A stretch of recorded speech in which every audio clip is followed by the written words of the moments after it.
آیت کے حوالے سے سوال پوچھا گیا ہے کہ سورت کی ابتدا میں فرشتوں کی قسم کیوں کھائی گئی ہے؟ اس سورت کا مرکزی موضوع شرک کی تردید اور توحید کا اثبات ہے۔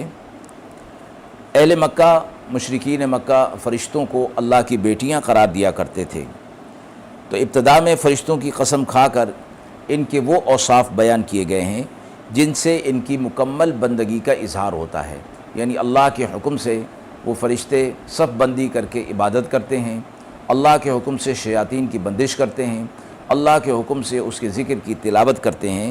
یہ بندگی کے اظہار ہے۔